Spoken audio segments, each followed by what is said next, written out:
인생 살아가면서 이 평강이라고 하는 것이 얼마나 큰 복인지, 우리는 위기 때마다 슬픔 가운데에, 고통 가운데에 이 평강이 참으로 소중한 것임을 알게 됩니다.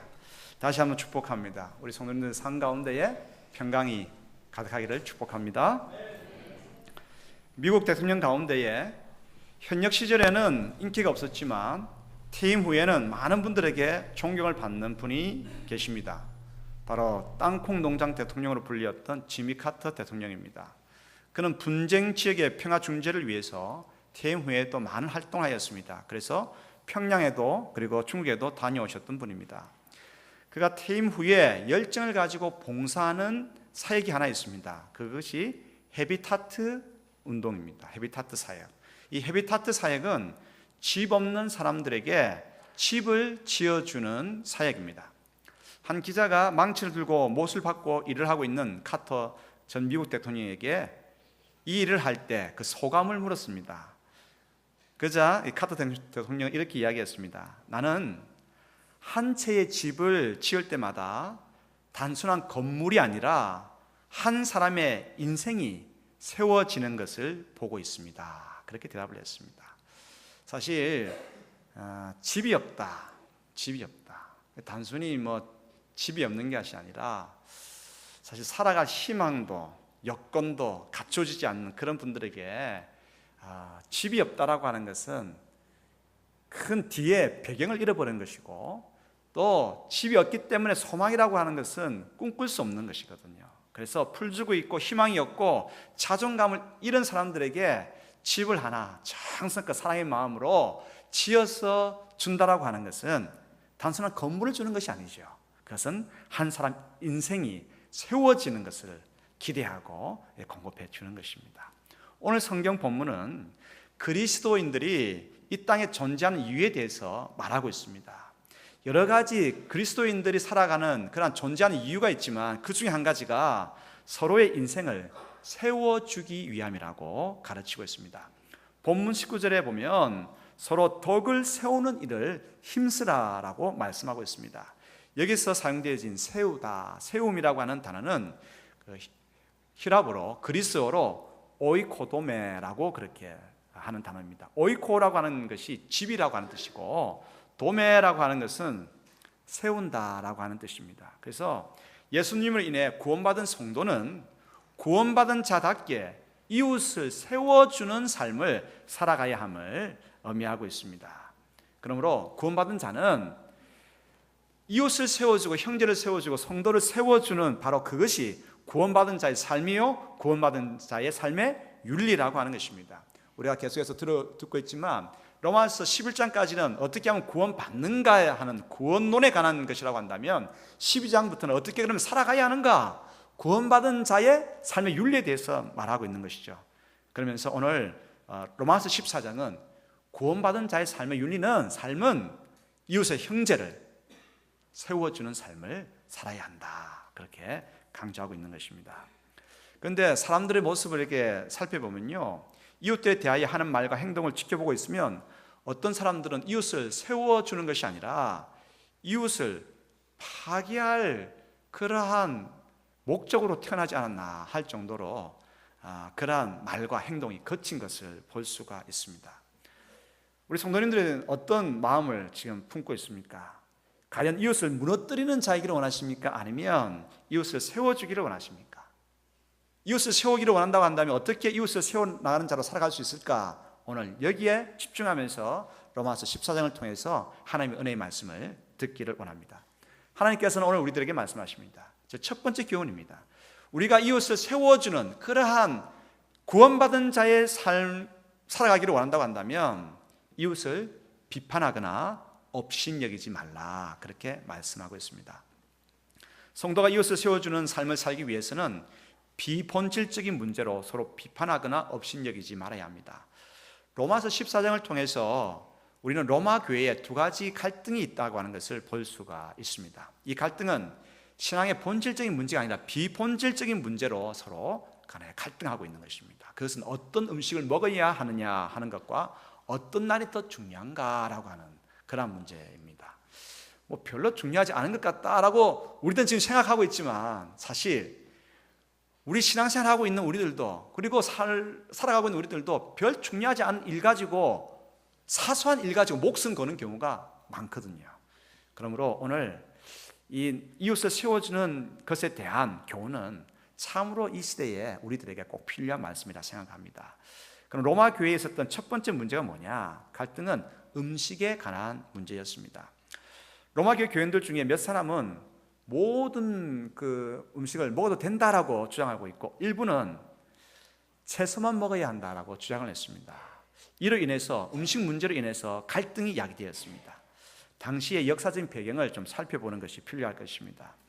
바울 당시 하나님을 믿는 것이 아니라 다른 신들을 섬겼던 이교도들은 제사를 드릴 때 제물을 가지고 와서는 그 제물을 잡을 때 제물에 좋지 않은 부분은 신에게 바치고, 제사를 드릴 때 사용하고, 좋은 부분은 자신이 먹거나 또 제장이 또 차지하기 위해서 따로 구별해 두었습니다. 그리고 또 시장에 다시 내다 팔기 위해서 남겨두었습니다. 이교도 제장들과 성도들은 이것을 당연하게 여겼습니다. 이러한 모습은 그 당시에 이교도 제사가 얼마나 부패했고 타락하였는지를 잘 보여주고 있습니다. 그래서 제가 질문하겠습니다. 고기를 구하려고 하면 어디서 구하면 싸고 좋은 고기를 구할 수 있겠습니까?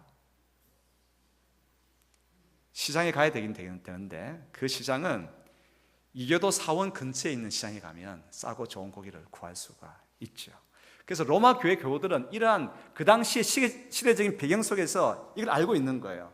그래서 시장에서 판매되는 고기가 우상과의 제사에 드려졌던 그러한 고기이므로 고기를 구입하는 일 자체가 이방 종교 행사에 참여하는 것이 된다라고 생각했기 때문에 고기는 먹지 말아야 한다, 구입하지 말아야 한다, 그렇게 주장했고 채소만 먹어야 한다라고 주장을 했습니다.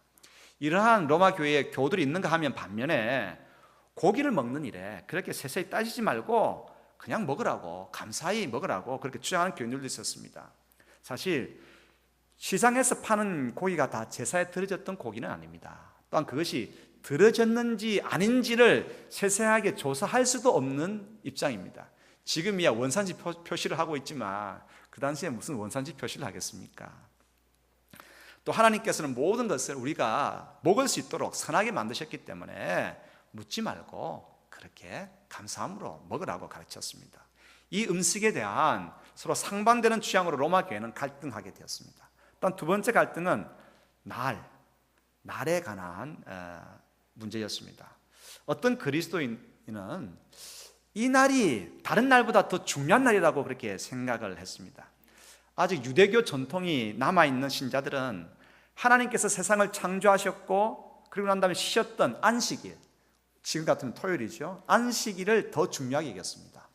반면에 예수님의 부활을 귀중하게 여기는 자들은 일요일인 주님의 부활하신 주일을 더 중요하게 여겼습니다. 그래서 어느 날을 예배하는 날로 정할 것인가를 놓고 서로 안식일을 더 중요하게 여기는 사람과 그리고 또 주일을 더 중요하게 여기는 사람하고 마찰이 있게 되었습니다.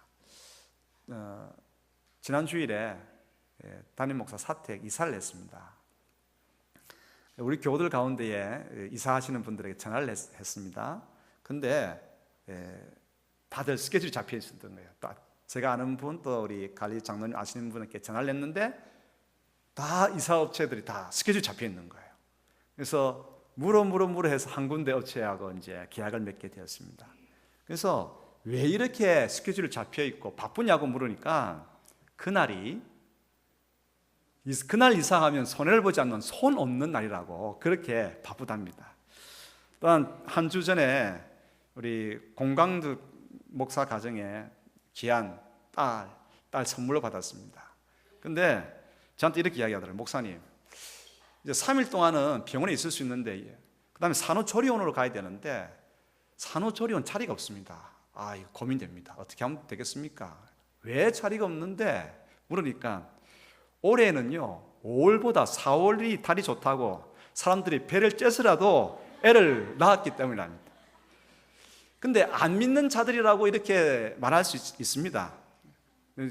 먼저 기본적인 신앙적인 진리를 이야기합니다. 하나님께서 만드신 모든 땅은 모든 것이 다 거룩하고 모든 날들은 다 귀중합니다. 예. 그런데 이제 이런 기본적인 지식을 갖고 들어가야 되고, 하지만 믿는 성도들 가운데서도 먹는 음식과 날에 관해서 예민한 분들이 많이 있습니다. 성경은 어느 것이 옳다라고 말하지는 않습니다. 왜냐하면 다들 좋은 점들을 가지고 있기 때문입니다. 로마서 14장 5절 같이 한번 읽겠습니다.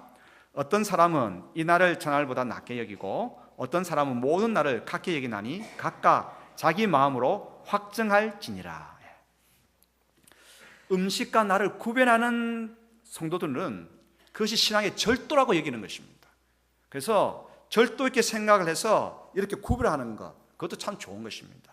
또한 하나님께서 만드신 모든 것이 선한 것인데 왜 특정한 것에 묶여 있느냐, 자유할 것을 주장하는 분들의 주장도 옳습니다. 성경은 무엇이 옳다라고 말하지 않습니다. 왜냐하면 둘 다 구별하는 것도 나름대로의 신앙을 위한 것이고, 또 자유하는 것도 나름의 신앙의 그러한 귀한 특성을 가지고 있기 때문입니다.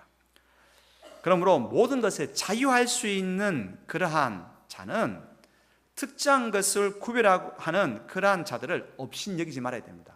아직도 그러한 것에 묶여서 살아가고 있느냐? 참 연약하다, 그렇게 업신 여겨서는 안 됩니다. 또한 특정한 것을 구별하는 연약한 자는 모든 것에 자유할 수 있는 자를 바라보면서 우리 신앙생활 하면서 왜 그렇게 함부로 신앙생활 하느냐, 그렇게 비판했어도 안 됩니다. 성경은 결코 강한 자가 연약한 자보다 낫다고 말하지 않습니다. 우리가 이웃을 세워주기 위해서는 중요한 것은 비판하거나 업신여기지 말라고 성경은 말씀하고 있습니다. 로마서 14장 3절 말씀을 같이 읽겠습니다. 먹는 자는 먹지 않는 자를 업신여기지 말고 먹지 않는 자는 먹는 자를 비판하지 말라. 이는 하나님이 그를 받으셨습니다. 아멘. 그러므로 우리가 이웃을 세워주기 위해서는 비판하거나 업신여기지 말고 이제 무엇을 향해서 나아가야 되느냐? 그리스도를 위한 삶을 살아가야 합니다. 중요한 것은 행동의 의도와 동기입니다. 우리는 무엇을 먹든지 또한 어떤 날을 중요히 여기든지 아니면 모든 날을 같게 여기든지 중요한 것은 본질을, 신앙의 본질을 붙드는 것입니다. 무엇이 신앙의 본질입니까? 사도 바울의 관심은 오직 하나였습니다. 그것은 신앙의 본질을 붙드는 것. 그래서 그리스도를 위하여 살아가라고 말씀하고 있습니다. 성도들은 모든 생활에서 그리스도를 위하여 살아가야 하는 것입니다. 로마서 14장 6절 말씀을 같이 한번 읽겠습니다. 나를 중히 여기는 자도 주를 위하여 중히 여기고 먹는 자도 주를 위하여 먹으니 이는 하나님께 감사하며 먹지 않는 자도 주를 위하여 먹지 아니하며 하나님께 감사하느니라. 아멘. 그래서 우리 성도들을 가만히 살펴보면요, 모든 면에서 다 잘하거나 또 모든 면에서 반대로 다 못하는 그런 사람은 한 사람도 없습니다. 나름대로 장단을 가지고 있습니다. 어쨌거나 성도들은 하나님 앞에서 잘해보고자 하는 그러한 태도, 자세 다 가지고 있습니다. 그래서 먹지 않는 것도, 나를 구별하는 것도 하나님 앞에서 잘해보고자 하는 것이고, 자유하는 것도 하나님께서 주신 자유를 마음껏 이제 충만히 누리고자 하는 그런 것입니다. 그러므로 서로 보기에 부족한 것 같아 보이는 것 이해하고 용납해야 하는 것입니다. 그러므로 신앙의 본질을 생각하면서 그들의 생각과 행동을 이해하고 협력해 나가는 것이 필요합니다. 본질이 옳다고 한다면, 예수 그리스도를 위하여 살아간다고 하는 그 본질이 옳다고 한다면 비본질은 다양할 수 있습니다. 바울 당시뿐만 아니라 지금도 신앙의 본질 문제가 아닌 비본질 문제를 붙들면 갈등할 수밖에 없어요. 다툼이 일어날 수밖에 없습니다. 하지만 교회는 본질을 붙들어야 합니다. 교회가 본질을 붙들고 나아가면, 본질을 붙들면 아무리 다양한 비본질적인 문제가 있다 할지라도 언제나 다양성 가운데에 일치를 이루며 나아갈 수 있습니다. 어떤 미국 교회에서 한국 이제 초창기에, 한국 근현대사의 초창기에 한국에 선교사를 파송을 했습니다. 근데 미국에서 파송된 이 선교사가 선교를 하고 고국에 들어가서 이제 선교 보고를 했습니다. 선교 보고를 하면서 이 선교사가 한인들을 선교하기 위해서 같이 음식도 먹고 생활을 같이 했다고 하면서 뭘 먹었냐고 이야기를 했냐면, 뭘 먹었다고 이야기한 것 같습니까? 보신탕을 먹었다고 이야기를 했습니다. 보신탕을 먹었다고 이야기하니까 그 미국계 교우들이 많은 사람들이 얼굴이 찌그러지는 거예요. 왜 그렇겠습니까? 그분들은 개를 식구처럼 여기기 때문입니다. 어떻게 그 사람들이, 한국 사람들이 개를 먹는다고 하지만 어떻게 성경서로 간 당신이 어떻게 보리탕을 먹을 수가 있느냐. 그래서 문제가 생겼습니다. 이 선교사는 다시 선교사로 지원하지 않아야 한다. 아니다. 잘하고 있지 않느냐. 그렇게 해서 이 교회에 갈등이 생겼습니다. 중요한 건 뭡니까? 비본질적인 것은 보리탕을 먹었냐 말았냐 하는 것이고, 본질적인 뭡니까? 그리스도의 생명의 복음을 전하는 것이 본질입니다. 본질적인 것을 붙들어야지 비본질적인 걸 붙드니까, 그러니까 교회 가운데에 갈등이 있다라고 하는 것입니다.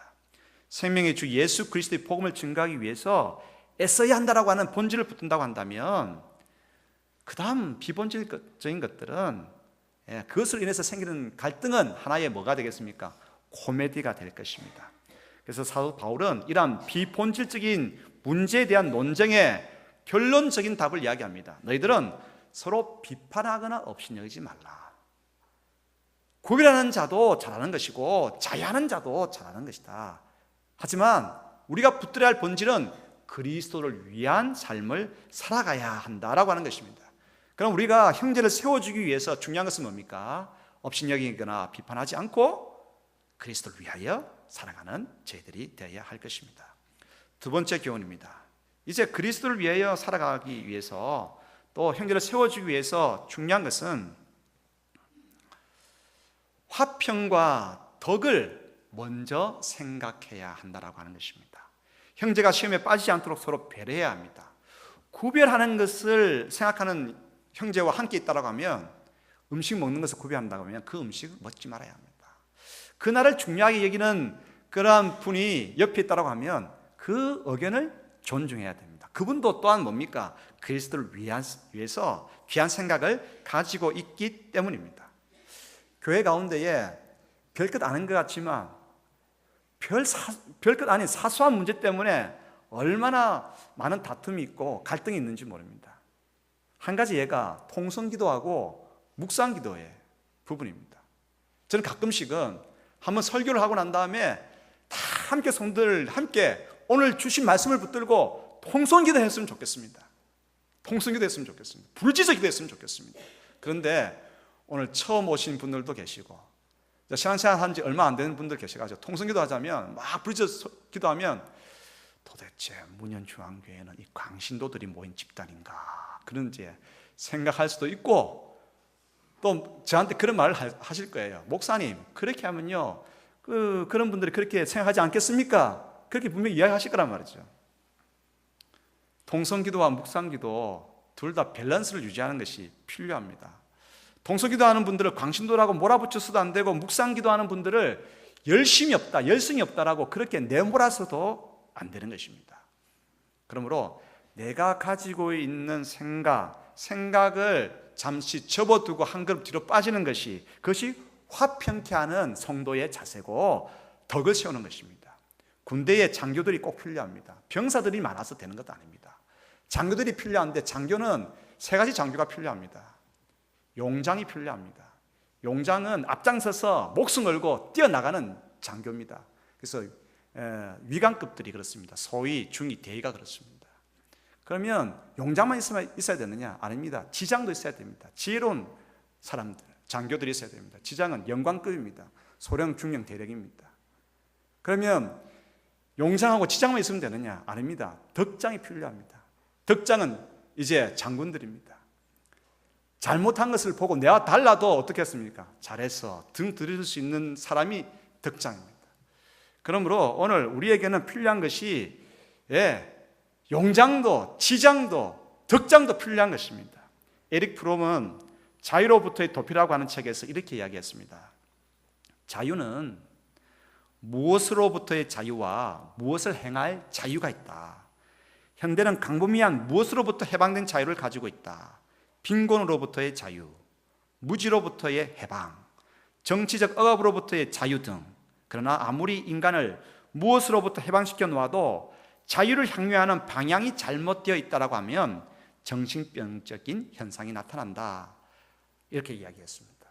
그러므로 우리가 예수 그리스도로 말미암아서 자유인이 되었다고 한다면 그 자유를 가지고 어떤 일을 행할 것인가, 무엇을 행할 것인가라고 하는 것이 참 중요합니다. 우리는 자유합니다. 행할 수도 있고 안 행할 수도 있습니다. 그렇다고 한다면 이 자유를 가지고 어떤 방향으로 나아가야 됩니까? 그리스도를 위한 방향으로 나아가야 합니다. 그리고 화평케 하고 덕을 세우는 일을 위해서 우리의 자유를 사용해야 하는 것입니다. 행할 자유도 행해야 되지만 더 중요한 것은 행할 자유뿐만 아니라 내가 행하지 않음으로 인해서 화평하고 행하지 않음으로 덕이 있다고 한다면 행하지 않을 자유까지 나아가는 것이 필요한 것입니다. 로마서 14장 8절 말씀을 같이 읽겠습니다. 예수로 인하여 죄에서 우리가 살아도 주를 위하여 살고 죽어도 주를 위하여 죽나니 그러므로 사나 죽으나 우리가 주의 것이로다. 아멘. 그렇지요. 우리는 모든 일 어디로 나가야 합니까? 우리에게 있는 이 자유를 가지고 그리스도를 위해서 형제가 시험에 빠진다고 한다면 그 형제가 시험에 빠진 일을 하지 않을 자유, 이 자유가 하나님 나라를 이루어가는 성도들의 삶이어야 합니다. 진짜 기쁜 것은요, 내가 그 일을 행했기 때문에 기쁜 것이 아니라 그 일을 행하지 않음으로 인해서 나의 형제들, 나의 이웃들이 행복하다면 그것이 진짜 기쁜 것입니다. 그러므로 성경은 이렇게 이야기를 하고 있습니다. 하늘의 기쁨이 뭔가? 하늘의 기쁨은 하나님 나라는 먹는 것과 마시는 것이 아니요 오직 성령 안에서 의와 평강과 희락이라. 우리에게 있는 자유, 행함으로 인하는 자유가 아니라 행하지 않음으로 인해서 그 자유를 내가 행함으로 말미암아서 기쁨이 찾아올 때 하나님 나라가 우리 가운데에 있게 된다라고 하는 것입니다. 여러분, 그러므로 하나 우리가 물러서면 우리의 뜻과 생각을 그리스도를 위한다고 하는 우리의 어떤 나름의 신앙의 고집을 잠시 접어놓을 수 있다고 한다면 화평케 할 수 있고 화목케 할 수 있고 덕을 이룰 수 있습니다. 어쩌면 이것이 신앙적이다라고 하는 그 생각 때문에 오히려 분란이 일어날 때가 많습니다. 신앙인들이 더 고집이 세요. 그러므로 화평을 이루고 덕을 세우기 위해서 내가 가지고 있는 신앙에 그것을 잠시 접어둘 수 있다고 한다면 이것이 이웃을 세워주는 귀한 일이 될 것이고, 또한 나의 이웃이 내가 하는 그 자유의 행동으로 말미암아서 시험 든다고 한다면 그것을 하지 않을 자유 가운데로 나아갈 수 있게 되기를 소원합니다. 로마서 14장 17절로부터 19절 말씀을 같이 한번 읽겠습니다. 하나님의 나라는 먹는 것과 마시는 것이 아니요 오직 성령 안에 있는 의와 평강과 희락이라. 이로써 그리스도를 섬기는 자는 하나님을 기쁘시게 하며 사람에게도 칭찬을 받느니라. 그러므로 우리가 화평의 일과 서로 덕을 세우는 일을 힘쓰나니. 아멘. 진정한 신앙인이라고 한다면 교회의 화평과 덕을 세우기 위해서 본질을 붙잡고 비본질적인 것을 양보하고 한 걸음 물러나는 그런 배려와 포용이 있어야 할 것입니다. 우리가 잘 알고 있는 설교의 왕자라고 하는 영국의 스펄전 목사님이 계십니다. 이분은 근대 이후로부터 설교에 가장 뛰어난 분으로 그렇게 칭송을 받고 있습니다. 그런데요, 영국 분이에요. 영국 분이신데 이 스펄전 목사님은 대단한 골초였습니다. 한 번은 그가 섬기는 교회 근처에 담배 가게에서 뭐라고 선전 문구를 걸었냐면 이렇게 선전 문구를 내걸었습니다. 스펄전 목사님이 잘 피우는 담배를 파는 상점, 이렇게 선전 문구를 내걸었습니다. 누군가가 그 교회 성도가 보고 스펄전 목사님 찾아와서 이렇게 이야기를 했습니다. 목사님, 이렇게 지금 선전 문구가 걸려 있습니다. 이 문구가 은혜롭지는 않네요. 그러니까 스펄전 목사님이 빙그레 웃으면서 이렇게 이야기했습니다. 그래요? 그러면 이제 내가 담배를 끊을 때가 되는 모양입니다. 그래서 실제 담배를 끊었답니다. 물론 영국에서는 목회자들이 대부분 담배 안 피웁니다. 하지만 이제 집중하기 위해서 이제 담배 피우는 목사님도 계시죠. 그걸 가지고 누가 이렇게 문제 삼지는 않습니다. 근데 다들 건강을 위해서 담배 끊자 하고 다들 지금 공장소에서는 다 이제 금연 그렇게 하는데 문구가 말이죠. 문구가 스펄철 목사님이 잘 피우는 담배를 파는 상점이라고 하니까 그게 뭐가 은혜롭겠습니까? 그래서 목사님이 담배를 끊었습니다. 그러니까 목사님으로부터 그 설교를 계속해서 들어왔던 또 다른 성도가 목사님을 찾아왔습니다. 목사님, 담배 피우는 것이 신앙의 본질이 아니라면서요. 그런데 왜 끊으셨습니까?